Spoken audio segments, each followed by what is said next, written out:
कामेश्वर सिंह दरभंगा संस्कृत विश्वविद्यालय के कुलपति महोदय के निर्देशानुसार श्री रावणेश्वर संस्कृत महाविद्यालय गिद्धौर में उपशास्त्री के छात्रों के लिए लघु सिद्धांत कौमुदी का समास प्रकरण के बारे में कुछ बताना है। कहता है समास कितने, उसका क्या क्या भेद है। तो पहले समास कति समासा केचति तेषां प्रतीकम उदाहरणम लिखते। समास कितने हैं और इसका कौन कौन है, उनका क्या क्या उदाहरण है। कहता है शमशनं समास,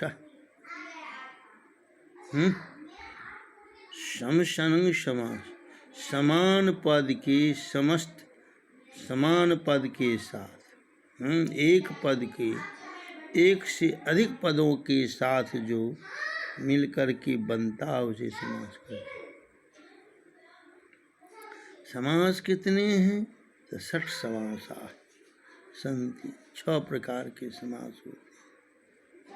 6 प्रकार के समास होते हैं। पहला है अव्ययी भाव। पूर्व पदार्थ प्रधानो अव्ययी भाव। जिस समस्त समास का पूर्व पद प्रधान हो उसे अव्ययी भाव समास कहते हैं। तो अव्यय भाव में क्या होता है? पूर्व पद अव्यय रहता है, समस्त करने के बाद नपुंसकलिंग हो जाता है। तो उपवनम, अधिगोपम, ये सब होता है। पूर्व पद है वनस्य समीपम उपम, उप आता है, उप अव्यय है इसलिए समीप का अर्थ में उप आया है तो उपवनम। अधिगोपम, अधिहरी, यथाशक्ति, ये सब बनता है अव्यय भाव का। इसका सूत्र है अव्ययम विभक्त समीप समृद्धर्था भावात् यासम प्रतिशब्द प्रादुर्भाग पश्चात जोगपद दृश्यशाल पश्चात जोगपद सादृश संपत्ति सा कल्याण वचने। इस तरह का सूत्र है, बड़ा सूत्र है। तो कहता है अव्यय अर्थ में अव्यय को सुबंत के साथ समाप्त होता है, नहीं है। पूर्व पद अव्यय रह जाता है, इसलिए अब अधिहरि बनता है, यथाशक्ति बनता है, उपगंगम, ये सब प्रयोग बन रहा है। इसको कहते हैं अव्यय भाव। अब दूसरा है क्या? दूसरा समास है तत्पुरुष। तत्पुरुष का क्या? उत्तर पदार्थ प्रधान तत्पुरुष। जिस समस्त का समास का उत्तर पद प्रधान हो वह तत्पुरुष कहलाता है। तो इसका भी है, जैसे राजपुरुष, राजा का पुरुष है, ये सब जो है षष्ठी तत्पुरुष समास है।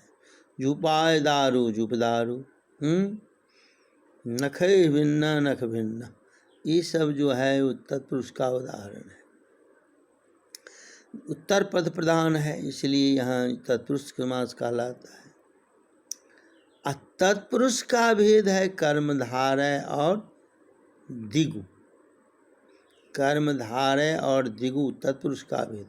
कर्मधारय कहते हैं विशेष विशेषण में, उपमा उपमेय में। उपमा उपमेय होता है और विशेष विशेषण बताने वाले को कहते हैं कर्मधारय। जैसे महापुरुष, महाकवि, ये सब होता है। ये हुआ कर्मधारय का। कर्मधारय है तत्पुरुष का भेद। और दिगु भी, दिगु में क्या है? संख्या पूर्वो दिगु, संख्या पूर्वो द्विगु, संख्या पूर्वक जो समास होता है वो द्विगु कहलाता है। त्रिलोकी, सप्तशती, पंचवटी ये सब जो है ये द्विगु समास का उदाहरण है। पहला पद उसका संख्यावाचक है, इसलिए यहाँ द्विगु संख्या पूर्व द्विगु सूत्र है, इससे संख्या पूर्वक जो समास उसको द्विगु समास कहते हैं। इस तरह का है। और है बहुब्रीहि। बहुब्रीहि क्या कहता है? अन्य पदार्थ प्रधानो बहुब्रीहि, जिस समास का दो अन्य पद पहला और दूसरा को छोड़कर तीसरा पद प्रधान हो जाता है वह बहुब्रीहि समास कहलाता है। जैसे पीताम्बर, श्वेताम्बरा हैं, इस तरह का जो है वो कहलाता है बहुब्रीहि समास। बहुब्रीहि का भी भेद है। सपुत्र, पुत्रेण सहागत सपुत्र, यहाँ भी होता है। और इसका भी है उसका भी। अब उसके बाद है द्वंद्व। चार्थे द्वंद्व होता है और चौ अर्थ में, रामश्च कृष्णश्च राम कृष्ण, हरिश्च हरश्च हरिहरौ हरिहरौ हैं। इस तरह का जो होता है इसको कहते हैं उभय पदार्थ प्रधान द्वंद्व हैं। चार्थ में होता है और जिस समास का दोनों पद प्रधान होता है उसी द्वंद्व कहते हैं। ऐसे माता च पिता च माता पितरु, माता पितरु हैं। इस तरह ये दोनों पद इसका प्रधान रहता है। हरिश्च हरश्च हरि, रामश्च कृष्णश्च राम कृष्ण, रामश्च लक्ष्मणश्च राम। ये तो दो पद ने, अन्य पद भी प्रधान है। धर्मश्च अर्थश्च कामश्च मोक्षश्च, धर्मार्थ काम मोक्षा, इस तरह का भी होता है। यहाँ भी समास हो जाता है, अन्य पद में भी हो जाता है। ये सब प्रधान रहता है, इसको कहते हैं द्वंद्व। ये द्वंद्व कहलाता है। अब ये तो है मुख्य। अब नए समास भी होता है और नए समास अलग है।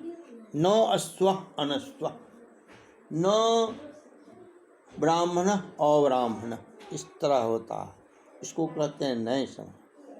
इसी में कुछ है अलग अलग और उदाहरण है। तत्पुरुष में भी है। आप जैसे तत्पुरुष में द्वितीया तत्व, द्वितीया श्रिता तीत पतीत गतास्त्यस्त प्राप्ता पन्ने, द्वितीयांत को श्रितादित प्रकृति के साथ समास हो, सुबंध के साथ हैं। कृष्णम श्रिता कृष्ण श्रिता हैं, दुखम अतीता दुखातीत हैं। इस तरह में समास होता है, इसको कहते हैं द्वितीया तत्पुरुष। द्वितीया तत्पुरुष समास होता है। और तृतीया में भी होता है। तृतीया तत्कृतार्थेन बहु, तृतीयांत को कृत, तृतीया तत्कृतार्थेन बहु, तृतीयांत को समस्त तृतीया तत्पुरुष, तृतीयांत पद को सुबंत के साथ समास। नखय भिन्ना नकबीन हैं, शंकुल्या-खंड शंकुला-खंड, अक्षा काण होता, इस तरह का। यहाँ तृतीया तत्पुरुष हो गया। कहीं है चतुर्थी तत्पुरुष, जुपाय दारू जुबदारू हैं। चतुर्थी तदर्थ हितार्थ बल, गवे हितं गो हितं गवे रक्षितम गो रक्षितम, इस तरह का बनता है। अब इस तरह ध्यान रखना है छुट्टी के बाद खुला है। अब इस तरह समास में, कारक में और प्रयोग पर ध्यान देना है। समझ गए? आप आगे कल बतावेंगे।